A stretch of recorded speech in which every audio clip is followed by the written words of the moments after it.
Voici les éléments à monter sur votre vélo. Une roue motorisée dont les pignons seront déjà montés. Batterie à fixer sur le cadre, d'un écran de contrôle avec sa télécommande, de l'accélérateur, des câbles étanches pour relier le tout. Sera fourni avec le kit une clé plate de 18, des démonts de pneus, une pompe, un jeu de clés Allen, ainsi que des colliers de serrage pour fixer les câbles au cadre. Ne sera pas fourni avec le kit d'un tournevis cruciforme et d'un tournevis plat et d'une paire de ciseaux.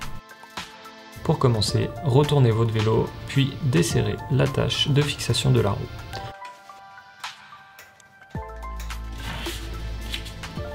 Tirez le dérailleur en arrière, puis enlevez votre roue. A l'aide du démon de pneu, faites levier pour déloger le pneu de la jante. Coincez-le dans un rayon. Faites de même avec un second démon de pneu à environ 20 cm du premier.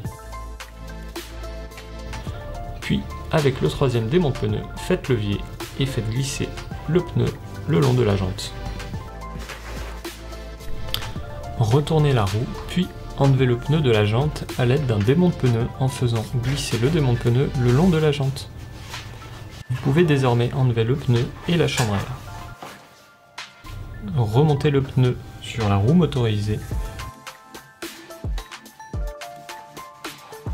Laissez l'autre côté du pneu ouvert pour y loger la chambre à air. Replacez à la main le pneu à l'intérieur de la jante. Cette opération peut être effectuée sans l'aide de démon de pneu. Le pneu s'emboîte facilement dans la jante.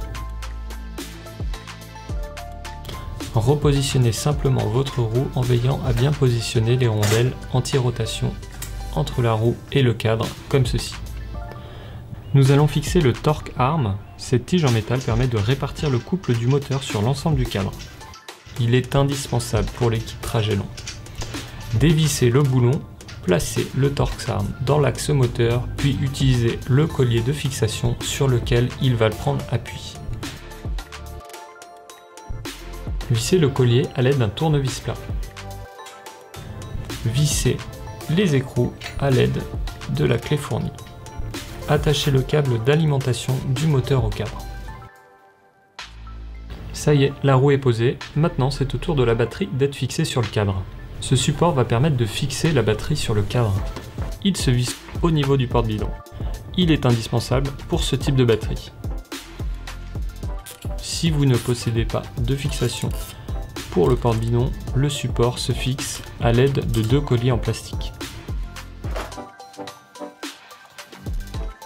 Fixez le support de la batterie au cadre à l'aide de 2 vis. Maintenant, c'est au tour de l'accélérateur. Pour cela, il faut enlever la poignée du guidon. Si vous n'y arrivez pas, découpez la poignée à l'aide de ciseaux. Une poignée de rechange est incluse dans le kit. L'écran de contrôle et la télécommande se fixent au guidon à l'aide de vis.